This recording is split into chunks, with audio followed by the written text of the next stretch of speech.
Break के बाद एक बार फिर से आप सभी का स्वागत है। प्रधानमंत्री नरेंद्र मोदी के नोटबंदी के फैसले के बाद आखिरकार अखिलेश यादव ने क्या कहा, देखिए हमारी इस खास रिपोर्ट में। मुख्यमंत्री अखिलेश यादव ने प्रदेश को उत्तम बनाने का दावा करते हुए कहा कि चुनाव का समय है, अभी कई और मुद्दे उछाले जाएंगे। लोकतंत्र में जो सरकार जनता को दुख देती है उसे जनता बर्दाश्त नहीं करती। नोटबंदी के फैसले को अधूरी तैयारी के साथ लागू फैसला ठहराया। आगरा लखनऊ एक्सप्रेसवे के लोकार्पण समारोह में सड़क के दोनों ओर सभा हुई। पहली सभा लोकार्पण के साथ हुई है, जिसमें शुरुआत सरकारों की उपलब्धियों से हुई जो सियासी वार तक पहुंच गई। मुख्यमंत्री अखिलेश यादव ने लोकार्पण के साथ कहा कि उनकी सरकार ने जो कर दिखाया वह पहले कभी नहीं हुआ। एक्सप्रेसवे के निर्माण से भविष्य में विकास की बहने वाली धारा की तस्वीर भी उगेगी। आगे सरकार बनने पर लखनऊ से बलिया तक एक्सप्रेसवे बनाने का दावा करने के साथ बताया कि उसके लिए 40% जमीन मिल चुकी है और जैसे ही यह 50% हो जाएगी उसका भी शिलान्यास कर देंगे। सरकार द्वारा स्वास्थ्य और समाज कल्याण को बेहतर करने के लिए कामों को गिनाने के साथ भाजपा का नाम लिए बिना कहा कि उनके पास गिनाने के लिए कोई काम नहीं है, लिहाजा वह नोट का मुद्दा ले आए। बोले वह इसी तरह के और भी मुद्दे ला सकते हैं। सचेत रहें, जो सरकार जनता को दुख देती है वह ठहरती नहीं है।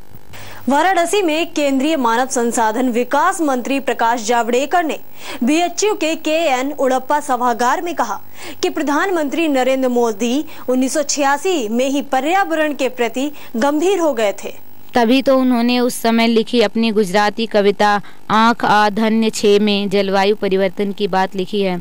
इसके साथ ही उन्होंने कविता में अपना जीवन दर्शन पेश किया है। जावड़ेकर इस पुस्तक के संस्कृत अनुवाद नैनम इदम धन्यम के विमोचन कार्यक्रम में बतौर मुख्य अतिथि बोल रहे थे। यह अनुवाद चेन्नई की डॉक्टर लक्ष्मी श्रीनिवासन ने किया है। MHRD मंत्री ने कहा कि मोदी भारत के प्रधानमंत्री होने के साथ ही बनारस के सांसद भी हैं, इसलिए उनकी कविता की अनुदित पुस्तक का विमोचन काशी में हो रहा है। इसके लिए काशी हिंदू विश्वविद्यालय से अच्छी जगह और कोई नहीं हो सकती, जो खुद सर्वविद्या की राजधानी है। कहा जाता है कि कविता में बहुत ताकत होती है क्योंकि यह मन के भाव से निकलती है। अपने संबोधन में जावड़ेकर ने पुस्तक का अनुवाद करने वाली विदुषी के प्रयासों की सराहना की। इस दौरान उन्होंने काव्य संग्रह के हिंदी अनुवाद की कुछ पंक्तियां पढ़ी और उसकी व्याख्या की। बताया कि PM द्वारा लिखी कविताओं में प्राकृतिक सौंदर्य का सजीव चित्रण है। पूर्व प्रधानमंत्री अटल बिहारी वाजपेयी द्वारा रचित कविताएं भी अत्यंत हृदयस्पर्शी हैं। इंदिरा गांधी की जन्मशती पर इलाहाबाद के आनंद भवन में हुए कार्यक्रम में कांग्रेस उपाध्यक्ष राहुल गांधी नोटबंदी के फैसले पर अमल में आई खामी को लेकर बरस रहे थे। जनता की परेशानी को बड़ा मुद्दा बनाने की वकालत कर रहे थे, लेकिन जब बड़ा सवाल यूपी का आया तो राहुल ने सीधा जवाब देने से कन्नी काट ली। राहुल के जवाब ने जता दिया कि खिचड़ी हांडी पर चढ़ी है, पकेगी तो घोषणा वरना एकला चलो। राहुल के रणनीतिकार प्रशांत किशोर यानी PK अखिलेश और मुलायम से मिल चुके हैं। गठजोड़ की बातचीत जारी है, लेकिन आजाद से लेकर संजय सिंह और राज बब्बर ऐलान कर चुके हैं कि PK की मुलाकात व्यक्तिगत थी। कांग्रेस अकेले लड़ेगी। कार्यकर्ता भी अपने नेता की बात पर भरोसा नहीं कर पा रहे हैं। अगर यूपी कांग्रेस के बड़े नेता तय कर चुके हैं कि अकेले लड़ना है तो फिर राहुल खुलकर क्यों नहीं बोल लें कि अकेले लड़ेंगे। कार्यक्रम में राहुल हर मुद्दे पर बेबाक राय दे रहे थे, लेकिन जैसे ही राहुल से पूछा गया कि आपके सारे नेता बोल रहे हैं कि यूपी में अकेले लड़ेंगे और कोई गठजोड़ नहीं होगा, राहुल ने पूरा सवाल सुना।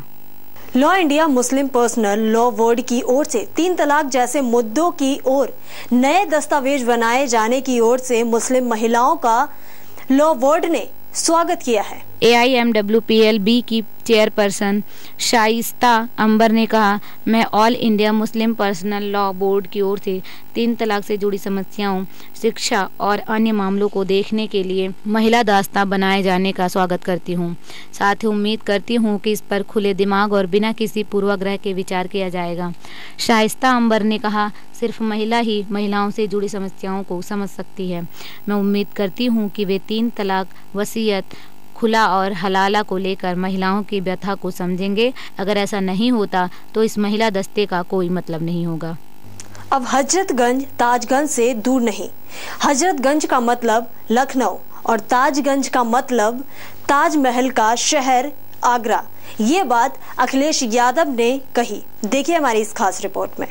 रविवार को उन्नाव के करीब बांगरमऊ में अपनी बनाई हुई एक्सप्रेसवे पर फाइटर जेट उतारकर अखिलेश यादव ने न सिर्फ अपने सपने को पूरा किया बल्कि अपने विरोधियों का मुंह बंद करने का इंतजाम भी कर लिया। उन्नाव के बांगरमऊ में अखिलेश यादव जब 23 महीने में तैयार की गई 302 किलोमीटर की एक्सप्रेसवे का उद्घाटन करने पहुंचे तो मुलायम सिंह समेत पूरा कुनबा वहां पर मौजूद था। रामगोपाल यादव भी आए थे और जया बच्चन भी आई थी। इस मौके पर साथ आकर यह दिखाने की कोशिश हुई कि परिवार के बीच की खाई अब मिट चुकी है और समाजवादी पार्टी के साइकिल अखिलेश के बनाए हुए एक्सप्रेसवे पर सरपट दौड़ेगी। देश की सबसे बड़ी ये एक्सप्रेसवे 13,200 करोड़ रुपए की लागत से बनाई गई है। 302 किलोमीटर लंबी 6 लेन की इस एक्सप्रेसवे की सबसे खास बात यह है कि इसे 2 साल से कम में बनाया गया। सबसे बड़ी बात यह है कि किसी भी परियोजना के लिए भूमि अधिग्रहण एक बहुत बड़ी चुनौती भरा काम होता है जो अक्सर विवादों और अदालतों में फंस जाता है, लेकिन एक्सप्रेसवे के लिए जमीन का अधिग्रहण इतनी शांतिपूर्ण तरीके से हुआ कि किसी को कानो कान खबर तक नहीं हुई। पैच एक्सप्रेसवे आगरा से शुरू होकर फिरोजाबाद, मैनपुरी, इटावा, औरैया, कन्नौज, हरदोई, कानपुर और उन्नाव होते हुए लखनऊ तक पहुंचेगी। तो फिलहाल के लिए यूपी स्पेशल में बस इतना ही। समय के साथ चलते रहने के लिए देखते रहिए समाचार टाइम 24।